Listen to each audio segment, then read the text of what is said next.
anos. No quarto ano eu fui embora.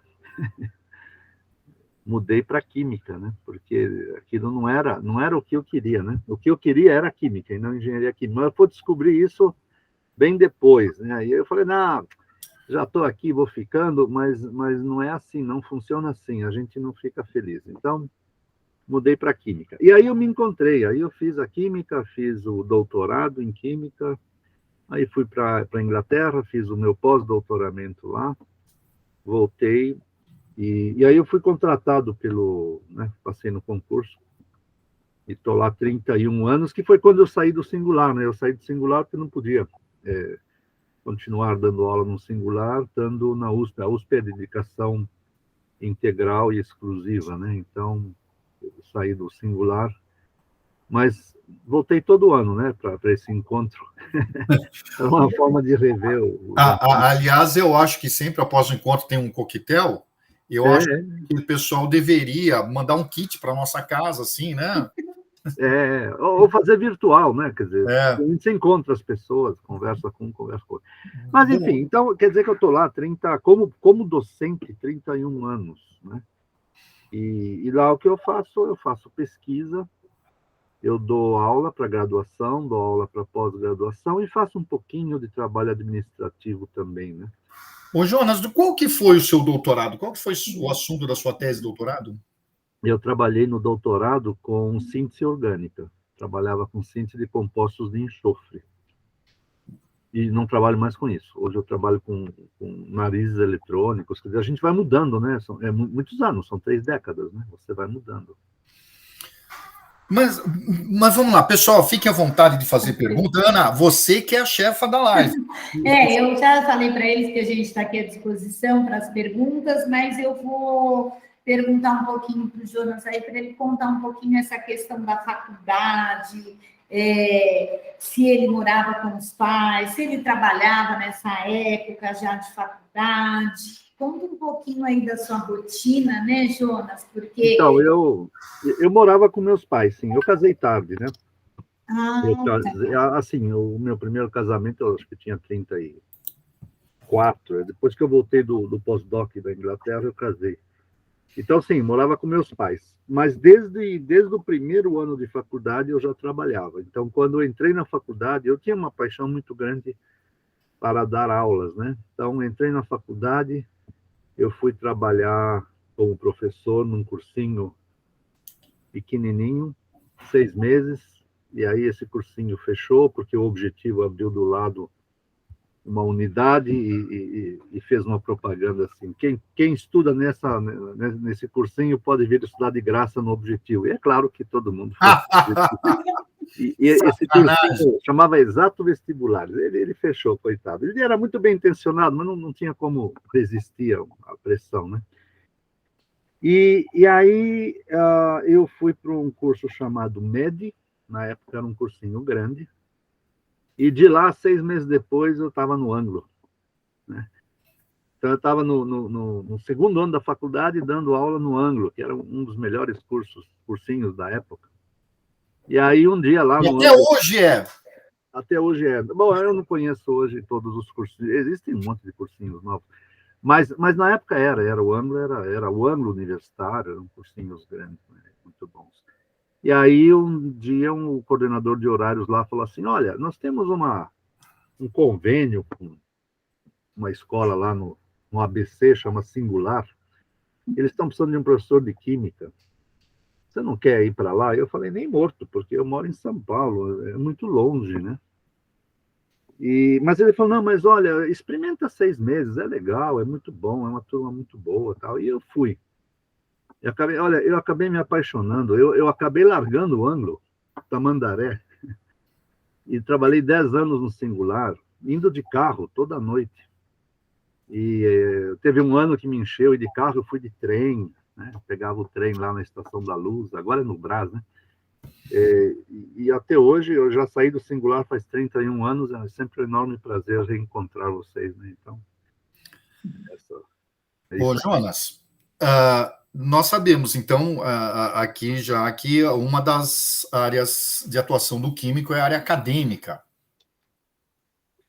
Acho que de qualquer profissão, né? Qualquer profissão você tem a área acadêmica, né? Agora, mas além dessa área acadêmica, o químico, onde que mais um químico pode atuar? Bom, tem vários. Às vezes a gente até se surpreende, né? Encontra químicos em várias áreas aí, mas, digamos assim, a área industrial, ela é muito importante, porque absorve uma grande quantidade dos formandos de química, né? Então, o cara pode ir para a indústria. E a indústria, é muito variada a indústria que aceita químicos, né? Então, não é só a indústria química, tá? Se você pensar só na indústria química, tem muita coisa. Então, plásticos, tintas, vernizes, enfim, tem um monte de coisa. Mas tem a indústria alimentícia, tem indústria de bebidas, tem um monte de indústrias que... Olha, a WEG Motores já pegou vários químicos nossos, é uma empresa que faz motores e geradores e dínamos, né? Mas eles têm lá uma divisão que cuida dos vernizes, que encapam os condutores das bobinas, tá? E ali trabalham químicos, então, em várias áreas, né? Agora, por exemplo, a minha ex-esposa, ela, depois de trabalhar muitos anos como consultora em química, ela hoje é perita, ela trabalha para 5 juízes. Olha só! E assim, ela fechou a empresa de consultoria porque ela ganha muito mais como perita do que com as consultorias que ela tinha. Então, e assim, ela fez um curso, tal, prestou um concurso, entrou e virou perita, e hoje ela tem 5 juízes que estão sempre enviando, porque o juiz, para julgar, ele não sabe química, às vezes o problema envolve, né? Então ele quer uma opinião de um perito. E, então, olha, né? Agora, na Polícia Civil, na Polícia Federal, tem químicos trabalhando, tem a Polícia Científica. Então, muitos alunos nossos, muitos assim, uma certa porcentagem vai para as polícias, né? Poxa, esse dado, eu não tinha essa informação, muito interessante. Do quê? Da polícia? Da polícia, eu imaginava que tinha, mas eu não imaginava a quantidade E olha, a gente às vezes tem assim uma ideia errada das coisas. Para você entrar como perito na polícia, né? Investigador, como é que é? Eu não lembro o cargo. Acho que é perito. Olha, é um concurso que tem assim 150, 160 candidatos para uma vaga. Uhum. São todos doutores, hein? Não é aluno de fim de colegial que vai prestar o vestibular. Não, já são doutores que estão lá, mestre, no mínimo mestre. Então, eles têm um pessoal de altíssimo nível trabalhando justamente nisso, né? Saber... É o CSI que você vê nos filmes, só que não tão sofisticado. Era a minha pergunta, né, Jonas? Essa coisa que você está falando de perito e que a gente assiste nesses filmes, nessas séries, é isso mesmo que a gente vê? Ou é mais não, lá eles exageram. Então, lá eles determinam fazem um teste de DNA em 2 horas. Não, aqui demora mais, porque inclusive os equipamentos talvez sejam menos sofisticados, né? Falta verba no Brasil, né? Mas sim, é isso, é balística, saber de onde veio o tiro, saber quanto tempo você acha, sei lá, você acha uma cápsula de uma bala que foi disparada, você quer saber quanto tempo passou entre o disparo e o momento do disparo e o momento que você encontrou, para ver se você pode associar, né, com a vítima. Enfim, eles fazem uma série de coisas muito interessantes. E, olha, na Marinha tem químicos trabalhando, onde eu vi também uma colega que trabalhou muitos anos, na Duane, ali no Porto de Santos, porque às vezes vem carregamentos de produtos químicos classificados de um jeito e, na verdade, a classificação deveria ser outra, mas como incide mais imposto sobre a outra classificação, o pessoal classifica, às vezes, errado de propósito para pagar menos imposto. E tem químicos lá que verificam isso, né? Então, tem muitas áreas, né? É difícil a gente dizer. Agora, sim, as grandes áreas, indústria e ensino. São os 2 blocos, né? Agora, nessa época de pandemia que nós vivemos aí, não sei se você tem notícia, mas a indústria química, ela trabalhou bem, né? Porque é uma indústria de base, nós precisamos de muitos insumos na área de remédios, de área química, na área de limpeza, sobretudo. Você tem notícia nessa pandemia afetou muito o mercado de trabalho para químicos? Eu não tenho esses dados, tá? Eu não quero chutar, porque eu não tenho os dados. Mas vamos ver, né? E uma outra pergunta, Jonas, qual é a... Você falou isso no começo da pergunta, quando você começou a contar a sua carreira, mas também é uma dúvida recorrente dos nossos alunos até hoje, quer dizer, desde a tua época até agora. Muitas dúvidas, fazer química ou engenharia química? Como que é a área de atuação de um, a área de atuação de outro? Eu costumo dar um exemplo e eu acho que esclarece bem isso, né? Pelo menos assim, de uma maneira muito básica, esclarece, tira as principais dúvidas, né? Mas imagina que você é dono de uma fábrica, de uma indústria, de uma empresa de cosméticos. E você acha que você quer lançar um novo shampoo no mercado. E, obviamente, você quer que esse shampoo seja bem vendido e te traga lucros, né? Então, por onde você acha que começa o processo, né, de criação de um novo produto, um novo shampoo que vai ser lançado no mercado? Por onde você acha? Onde começa isso? Que profissional você é dono da empresa, que profissional você vai procurar primeiro? Não sei. Eu vou te dizer que não é nem o químico, nem Eu procurei alguém da área de marketing. Isso, na área de marketing. Olha, eu quero lançar E o cara vai te perguntar, mas escuta, você quer atingir que classe? Classe A, classe B, classe C? Aí você fala, não, eu quero para classe A. Tá bom, então ele vai fazer um estudo de mercado, ele vai fazer uma pesquisa, né, e ele vai selecionar as pessoas que ele vai pesquisar da classe, né, que você quer realmente atingir, e o que ele vai perguntar? Ele vai perguntar coisas tipo assim, olha, se fosse ter um novo shampoo no mercado, que características o senhor gostaria que esse shampoo tivesse? Não é? Que cor, que cheiro, que fragrância, tem que ser muito viscoso, tem que ser menos viscoso, tem que ser vendido em sachês, como é que você prefere isso, né?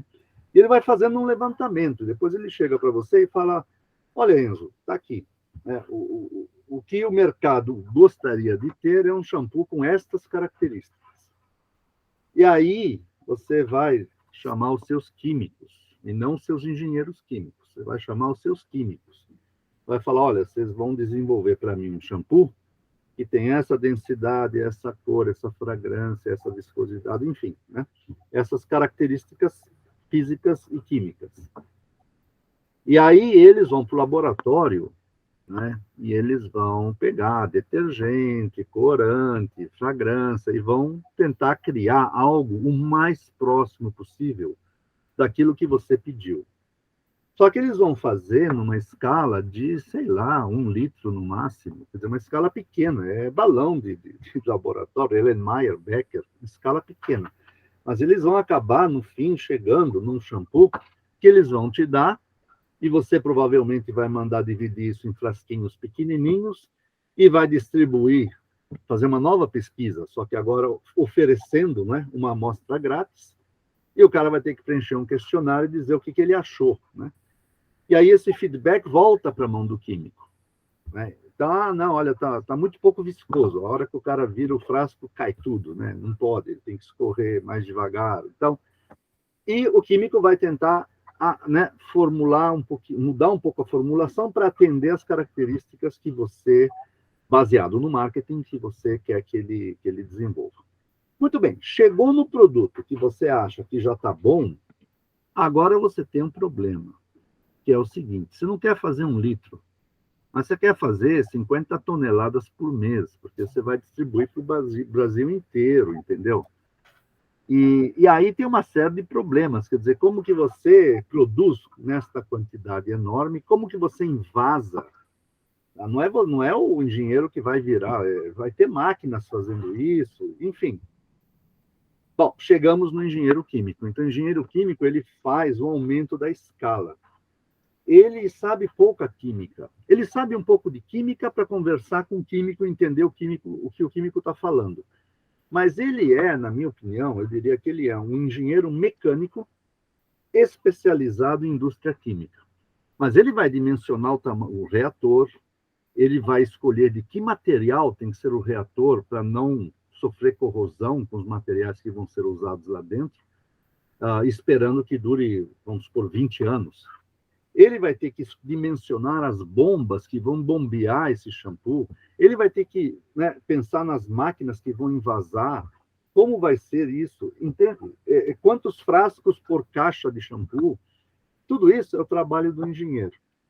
Tem uma fase que se chama fase piloto, é quando você saiu de 1 litro e não foi ainda para toneladas, mas você vai, por exemplo, a 50 litros. Então, é uma fase intermediária, e você vê o que muda quando você faz esse upscale, né? Quando você vai aumentando a escala. Nessa fase, trabalham juntos engenheiro e químico, e vão ajustando. Dali para frente, é o trabalho do engenheiro. Quem é mais importante? Não existe isso, né? Sem o engenheiro, você vai fabricar 1 litro e dá para a sua irmã de presente o shampoo, mas você não vai conseguir distribuir no Brasil inteiro. Sem o químico, o engenheiro não tem o que produzir, quer dizer, ele precisa da formulação, ele não tem a formação para fazer isso. Entende? Então, as duas profissões são importantes. Agora, qual que eu vou escolher? Aquilo que eu gosto. Então, quando eu escolhi engenharia, não tinha a menor noção disso tudo, né, eu comecei a aprender a dimensionar bombas, calcular quantos HPs tem que ter a bomba. Eu falei, meu Deus do céu, isso não é química. Isso é física, isso é eletricidade, isso é mecânica dos fluidos, não é química. E aí eu me frustrei. Agora tem gente que adora isso. E se for fazer química, vai se frustrar, porque ele não quer ver molécula, ele não quer ver as substâncias químicas, não, ele não quer formular. Então, são duas profissões complementares, né? Mas bem distintas. Essa tua explicação foi bastante didática, parabéns. Ainda bem que está gravado, né? Até o dia que está gravado. Claro, né? Ficou. Realmente. É uma pergunta que todo mundo faz e a gente tem dificuldade de explicar, e ele explicou com uma maestria. Então, mas eu vou te falar que durante esses encontros, nos anos anteriores, que eram no singular ali presencial, tive vários alunos que chegavam e falavam, eu quero fazer química. Até eu falava, bom, química ou engenharia química? Você sabe a diferença? E a gente conversava um pouquinho, e o cara mudava, ele falava, não, eu quero trabalhar numa indústria mesmo, fazendo essa parte de produção em grande escala. Então, já tiramos um cara que ia errar, né? Ele ia para química, ia se frustrar, depois ia ter que testar um novo vestibular, ou não teria coragem de mudar. Então, isso é muito importante, o cara tem que saber exatamente, né, se ele quer química, porque o nome é parecido, não é? Química, engenharia química, pode confundir. Mas são duas profissões completamente diferentes. Jonas, de uma maneira geral, como que está como é a indústria química no Brasil comparado com... Nós temos uma indústria, um parque industrial forte da indústria química? Olha, eu estou na universidade. O que eu ouço falar é que tínhamos mais e está diminuindo. Muita coisa é feita fora, assim, a pesquisa, mas, claro, quando vem para cá tem adaptação. Você tem que começar a usar a matéria-prima que tem aqui no mercado, você não vai importar. E aí você tem essas adaptações no processo, isso quem faz é o engenheiro, né? Junto com o químico, às vezes, se precisa, né? Mas se você pensar, olha, tudo é química, né? Tudo é indústria química. Se você pensar em plásticos, meu Deus, quantos tipos de plástico? Se você pensar em reciclagem, né? De papel, indústria de papel é indústria química, indústria de tintas é química. Dentro da indústria alimentícia, você tem muita química, muita indústria, a parte da química industrial lá dentro, né? Então, mesmo tendo diminuído um pouco, porque, claro, muita coisa vem da China e tudo, e com preços muito competitivos, muito competitivos. Apesar da distância, né? Apesar da distância, o preço é competitivo, porque eu acredito que a mão de obra lá seja muito mais barata, e também porque eles sabem trabalhar com grande eficiência, eles têm menos direitos trabalhistas que nós, enfim.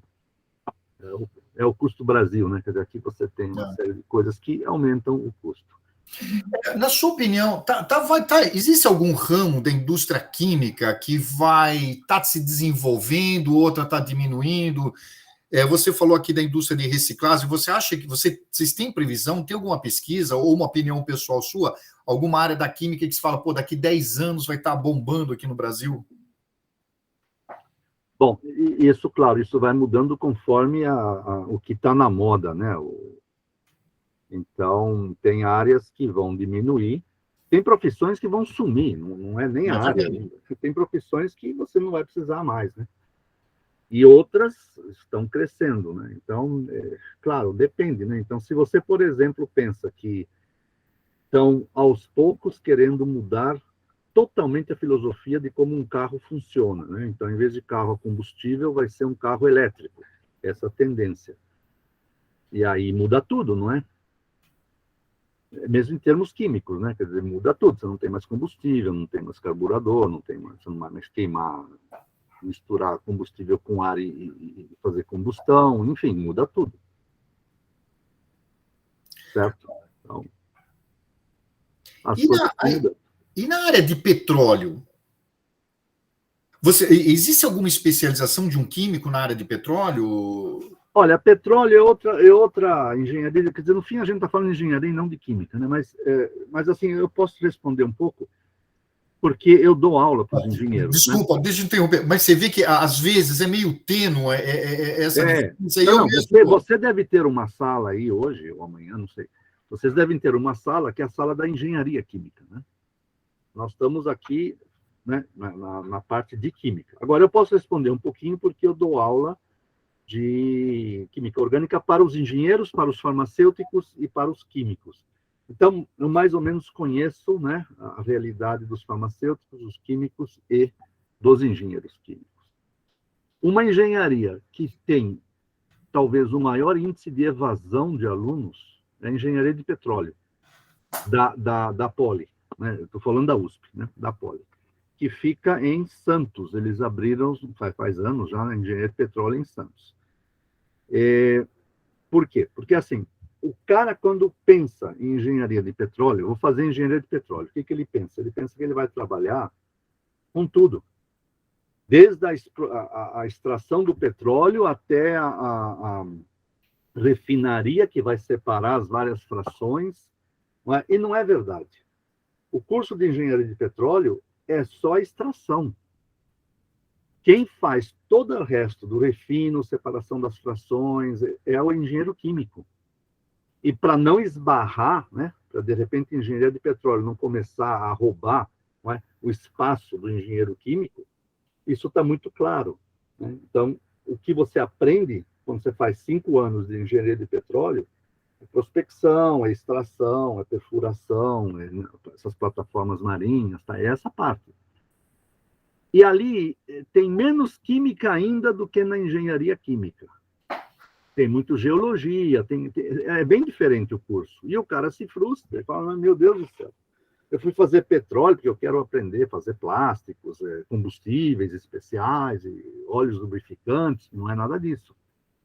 É como tirar o petróleo debaixo do mar, debaixo da terra. É isso que ele vai aprender na engenharia de petróleo. E aí o que acontece?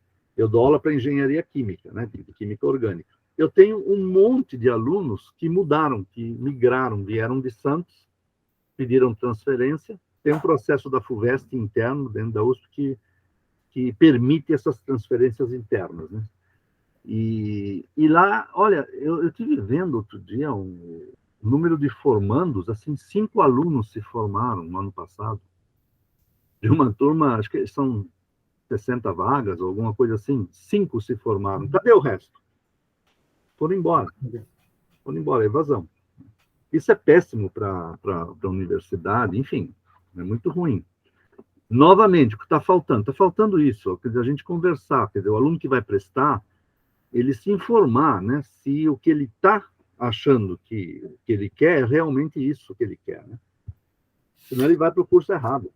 O Jonas, quando um aluno se forma em engenharia química no Brasil, existe um mercado de trabalho no exterior para um engenheiro químico formado no Brasil? Porque muitos alunos, deixa eu até complementar a pergunta, muitos alunos falam assim, eu queria fazer química, eu queria fazer isso, e queria ir para o Canadá. A moda agora virou ir para o Canadá.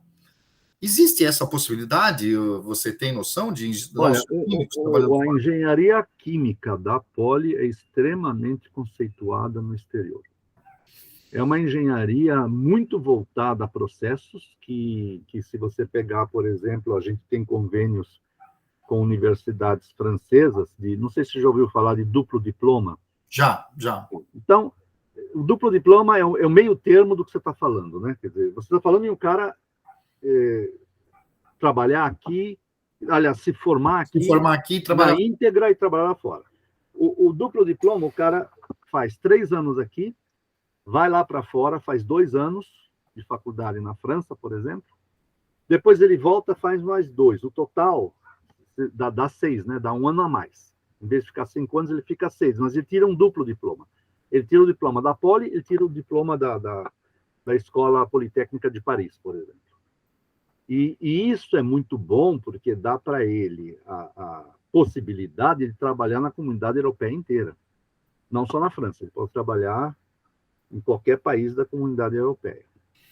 Sem fazer adaptações, né? Ele tem um diploma europeu. E o químico? E isso muita gente vai e acaba ficando, volta e depois volta para lá e fica lá. Quer dizer, sim. E o engenheiro daqui é muito conceituado, o engenheiro químico. O nosso curso é muito bom, né? Na Poli. Mas o químico?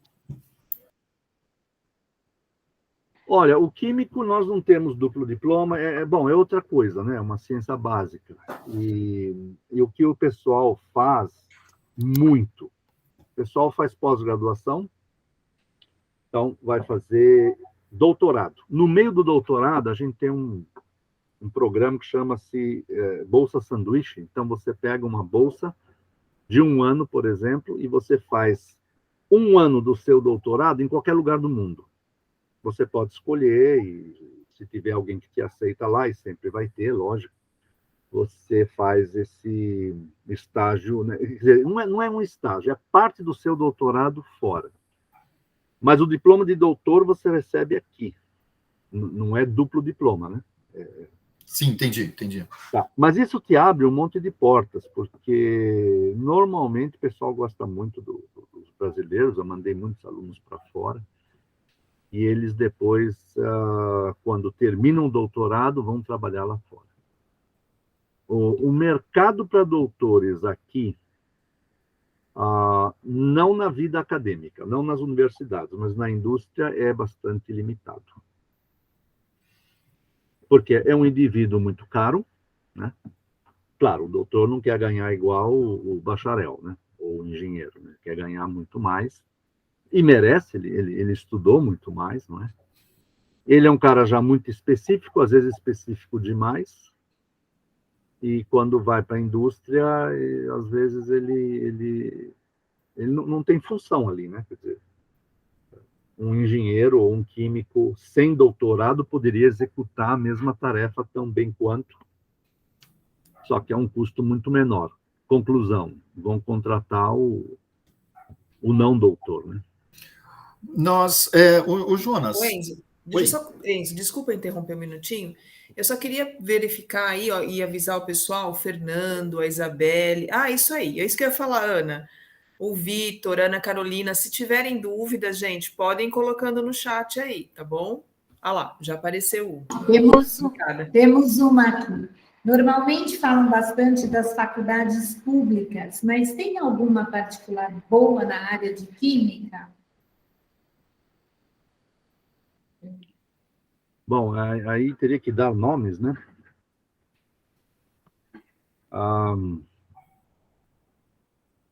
Olha, o que é bom, o que é ruim, assim, é muito difícil para a gente, né?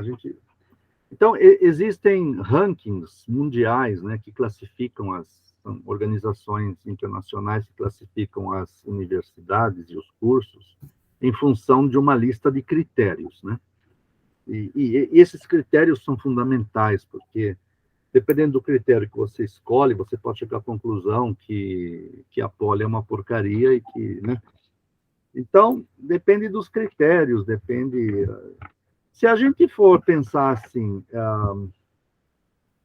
que uma boa universidade, na minha opinião, é uma universidade onde se faz pesquisa. Então, durante, né, o seu curso, você tem aulas com professores e eles próprios criam conhecimento, eles fazem pesquisa. Então, não é o professor que lê o livro e prepara uma aula em cima de uma coisa que ele nunca trabalhou com aquilo, né? Ele é só um, né, dador de aulas. Agora, quando você tem aula com um pesquisador, a coisa é um pouco mais... é bem diferente. É bem diferente. Você vai fazer iniciação científica com ele, você aprende no laboratório dele, é bem diferente. Olha, o Mackenzie tem um centro de pesquisas, de investigações forte na área de materiais, né? Falando da área química, engenharia química, na área de materiais ele tem um instituto de pesquisas bastante conceituado, tá? Aí no ABC eu tenho alunos que dão aula na Mauá e eles falam muito bem do curso da Mauá, né? Um curso muito bom de engenharia química. E é particular, né? Quer dizer, é paga, né? E eu vou parar por aqui, porque, assim, por que você quer estudar numa escola particular se a escola pública é gratuita e é a melhor, sem dúvida nenhuma, tá? Então, se olhar os rankings mundiais, Mackenzie nem entra, mas a USP, a Unicamp estão lá, né? Entre as 500 melhores universidades do mundo. Isso é muito, tá? Quer dizer, a USP estava no lugar 166, um ano desse que eu olhei. Poxa, você está no lugar 166 de todas as universidades do mundo, isso é espetacular, né? Quer dizer, muito bom, né? E é de graça. E se precisar, você ainda pode ter bolsa, né? Ganha bolsa alimentação, condução de graça, pode morar de graça lá, enfim. E você vai ver o preço das faculdades particulares é lá em cima. Então, acho que a gente tem que focar na pública. Se não conseguir, aí sim, aí pega a melhor particular possível. Tá? O retorno, né, Jonas, também pode ser demorado, né, desse financiamento da faculdade. O quanto você pagou, né, ali, né? Porque são 5 anos, 4 anos que você vai pagando, né? E isso leva um tempo para voltar, né? No fim, acho que volta, mas leva um tempo. Quer dizer, depende. Se você desiste no 4º ano, como eu fiz, né? Se eu tivesse pago a poli e desistido no 4º ano, é um dinheiro que... Se bem que nada na vida é perdido, né? Olha, eu vou contar um caso para vocês que é interessante, né? Quando eu tive que operar a minha vesícula, né? Eu tive que tirar aqui uma pedra na vesícula. Eu fui indicado a um cirurgião, era um grande cirurgião, e quando eu fui no consultório dele, tinha 2 diplomas na parede, os 2 da USP. O primeiro diploma, o mais antigo diploma, engenharia civil na Poli. Ele se formou engenheiro civil na Poli. E o segundo diploma era de médico, de medicina na Pinheiros, né? E eu falei assim, poxa, você perdeu 5 anos, você mudou, né? Falou, eu terminei, meu pai queria que eu fosse engenheiro, eu fiz, mas não tinha nada a ver, eu queria ser médico. Mas eu fiz até o fim. Quando eu terminei, aí eu prestei vestibular de novo, consegui entrar na Pinheiros e fiz a medicina. Aí eu falei, poxa, você perdeu 5 anos, né? Ele falou, não, eu não perdi, você não vai acreditar. Eu faço muita cirurgia, e o pessoal, às vezes, fica espantado, os meus assistentes, eles vão falar, nossa, mas como é que por que você fez desse jeito a estabilização de uma estrutura qualquer dentro do cara que está sendo operado? E ele fala, Eu não sei, é um conhecimento que eu adquiri em resistência dos materiais, enfim, eu adquiri na civil e que instintivamente eu transportei. Então, tem situações em que eu faço alguma coisa que médicos não costumam fazer isso, mas eu faço porque eu tive o curso de engenharia civil e eu sei como estabilizar uma certa estrutura ali dentro do corpo humano, né? E outra coisa que ele falou que deu para ele, assim, ajudou demais, e que os pais são tão contra, né? É ter jogado muito videogame na vida. Você falou, Jonas, a cirurgia por laparoscopia, a gente fica de frente para o computador e o paciente fica a 90 graus. O paciente fica aqui assim e a gente opera a 90 graus. E fica com joystick, operando o cara. E para quem jogou videogame, isso é instintivo, né? Então, graças a Deus, eu joguei muito videogame na vida. Isso me ajudou na videolaparoscopia. Então, são coisas que é por isso que eu falo para meus alunos, eu falo assim, olha, o conhecimento é um só. A gente fragmenta para facilitar o ensino. Então, fala, isso é química, isso é biologia, isso é engenharia, isso...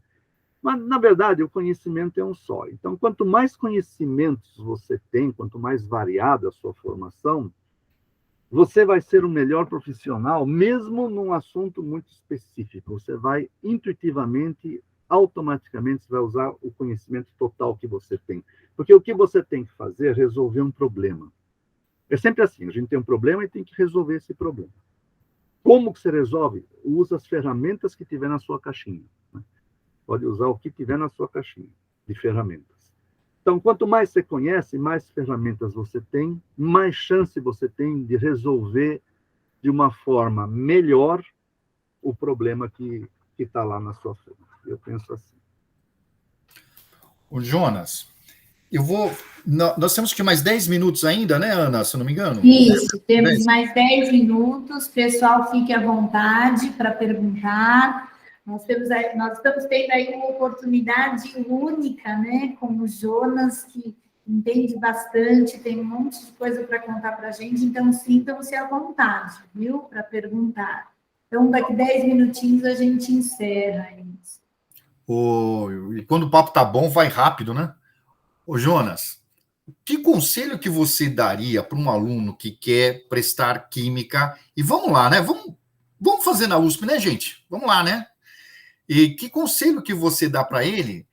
E, na tua resposta, explica para a gente que você falou agora há pouco de iniciação científica, porque isso é uma coisa muito importante e muito interessante.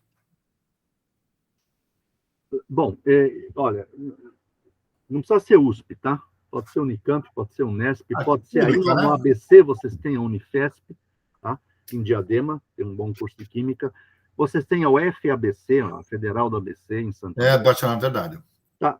Enfim, as públicas são universidades normalmente muito boas e têm a vantagem de você não pagar nada.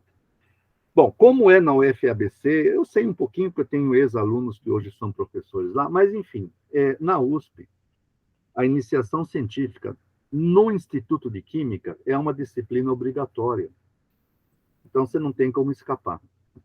Então, uma das disciplinas que você vai fazer é chama iniciação científica ou tecnológica. Você pode fazer numa indústria também, você não precisa fazer lá dentro. Então, é um semestre obrigatório, e os demais, se você resolve, você gostou e quer continuar fazendo iniciação científica, pode fazer. Só que aí entra como disciplina optativa. Tudo bem, conta crédito, você pode fazer. É fundamental, porque assim, não necessariamente você quer ser um cara que vai seguir carreira acadêmica. Você pode ser um cara que fala assim, não, eu vou ser professor no singular quando eu me formar. Por que não? Né? Mas a iniciação científica, ela, como você, é o curso prático, é ali que você tem um problema no laboratório que você vai ter que resolver. Você vai aplicar conhecimentos que você aprendeu na teoria ali na prática. Isso faz de você um cara que, quando falar assim, o ácido nítrico, você já viu, você já mexeu com ácido nítrico, você conhece o ácido nítrico. Não é uma coisa do livro, você entende? Então, faz de você um profissional. Você não sente, mas você fica melhor. porque você teve a prática, você entendeu? É que nem o cara que é médico e teve aula por videoaula, e de repente ele precisa operar, quer dizer, é complicado, né? Então, tem que ter essa prática. E a ideia da iniciação científica é isso daí, iniciar o cara no laboratório de pesquisas. Se vai fazer pesquisa ou não, tudo bem. Na indústria, muitas vezes, os problemas envolvem uma fase que é de pesquisa. Você tem que pesquisar para poder, né, chegar e resolver o problema. Eu não sei se eu respondi, mas enfim. Respondeu. Não, numa iniciação científica, o aluno chega a ser remunerado? Por que eu estou com essa ideia na cabeça? Ele recebe... Sim, nós temos assim, os melhores, né? Nós temos as bolsas que estão cada vez mais escassas agora, né? Porque o CNPq está numa crise tremenda, né? Mas tem o PIBIC, né? Que é do CNPq, que é um projeto para iniciação científica mesmo, estava acho que 440 o valor. São 8 horas por semana. Você vai trabalhar um dia por semana e vai ganhar 400 e poucos reais. Livre de imposto, não é bolsa, não tem imposto, não tem nada. Né? Então, isso, se trabalhasse 5 dias, né, multiplica por 5, é mais de R$2.000 por mês. Para você estar aprendendo, né? Não é? Eu acho bacana, ajuda. Tem uma pergunta aí, Ana, fica à vontade para ler. Tem uma pergunta do Fernando. Mas tem alguns cursos que são período integral e alguns que são apenas durante um período do dia. Esses cursos possuem uma grande diferença ou é apenas uma maneira que a faculdade organiza o período letivo? Bom, vamos lá. Química na USP, período integral, manhã e tarde. Mas tem um noturno. Então, tem química à noite. Você pode fazer química à noite. Aí, como é que vai fazer? Bom, é um ano a mais se você tem aulas de sábado de manhã. Então, no fim, a carga horária é semelhante. Né? No fim, você tem uma carga horária mais ou menos igual. Então, teoricamente, tanto faz se você faz de manhã que eu digo é integral, ou à noite. Agora, é assim. Aí você vai falar assim, não, mas eu sei de uma faculdade particular, né, que é só de manhã, e é só 4 anos. Né? Então, eu vou te dizer assim, o MEC, para reconhecer, né, uma faculdade de química ou de qualquer outra coisa, ele tem lá o currículo mínimo. Então, ele fala, ó, tem que ter, no mínimo, tantas horas de aula, no mínimo, essas e essas disciplinas. Tá? E o que as faculdades, às vezes, oferecem, especialmente as não particulares, porque isso tem custo, né? Eles te dão muito mais do que isso. Entendeu? Então, você fala, mas é período integral por quê? Porque tem iniciação científica, que você vai passar um dia no laboratório, né, aprendendo, você tem uma série de coisas que estão além do currículo mínimo que o MEC exige. Então, aquela faculdade que consegue compactar tudo num período só, em 4 anos, tal, você pode ter certeza que eles te dão o mínimo que o MEC exige. Mas talvez só isso. Então, tem diferença? Tem diferença. Jonas, e o estágio, à medida que você conclui o curso? Muito bem. É fácil você conseguir estágio? Existe a possibilidade de um estágio remunerado? Conta um pouquinho aí para a gente sobre estágio. Bom, nada é fácil, quer dizer, é assim, na química, tá? Na química, as indústrias mandam para a gente o número de vagas que elas têm, a gente divulga, e os alunos competem, é uma competição. Então, vai lá, se inscreve, eles vão analisar o currículo, vão fazer entrevista. Nem todo mundo consegue, uma parte consegue esses estágios, e eles são remunerados, tá? Estágio é uma coisa regulamentada, você não pode pagar qualquer valor, tem um mínimo, tá? Tem um mínimo. E às vezes é complicado, porque nós, na química, não temos uma previsão, né, na grade curricular. Vamos falar, esse semestre o cara nem vem para a escola, ele só vai fazer isso. Não tem isso. Então, você tem que, sabe, você vai fazer, sei lá, 4 tardes de estágio, tudo bem, você encaixa, mas no mesmo semestre você está fazendo 5 manhãs de aula e mais 2 tardes.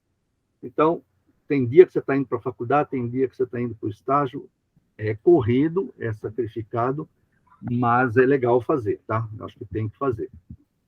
Não é obrigatório, porque você pode fazer o estágio, você pode substituir por uma iniciação científica, e aí você está dentro da faculdade, não tem que se deslocar, né? Agora, eu só quero falar muito rapidamente. Na Poliquímica, o curso é cooperativo, é uma outra coisa. Então, ali, você tem assim, os 2 primeiros anos são iguais, tá? Semestral, igual na Química. Mas os 3 últimos anos, o curso cooperativo funciona assim. Em vez de 2 semestres, o ano tem 3 quadrimestres. 3 quadrimestres. Janeiro, fevereiro, março, abril, primeiro quadrimestre. Maio, junho, julho, agosto, segundo quadrimestre. Setembro, outubro, novembro, dezembro, terceiro quadrimestre. Tá? Aí você vai falar, e férias? Não tem férias. Você tem 2 semanas Natal, Ano Novo, uma semana que é a Semana da Pátria e uma semana que é a Semana da Pátria, a Semana Santa, tá?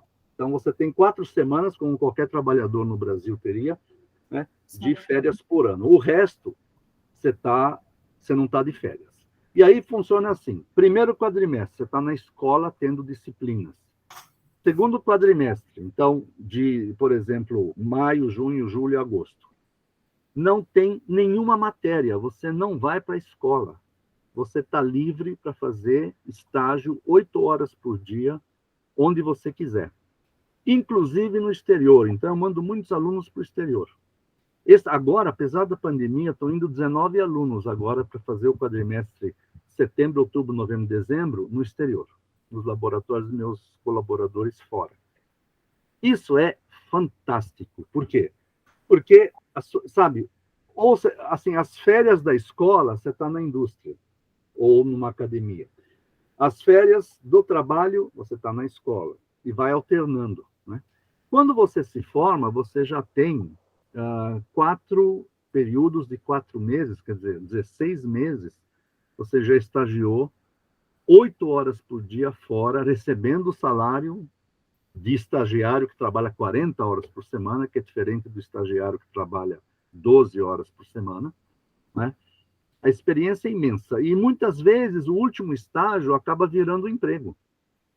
Então, quando você faz o último estágio no 5º ano, muitas vezes a indústria gosta de você e fala, não, nós vamos te efetivar.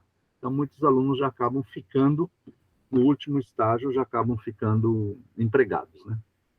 Mas isso é na engenharia química. Na química, nós não temos isso. Entendi. Muito bem. Temos mais alguma pergunta? Caso não tenhamos, vou dar aqui por encerrada, né? Sem antes agradecer aqui ao Jonas pela brilhante live, esse momento aí de muito aprendizado. Parabéns.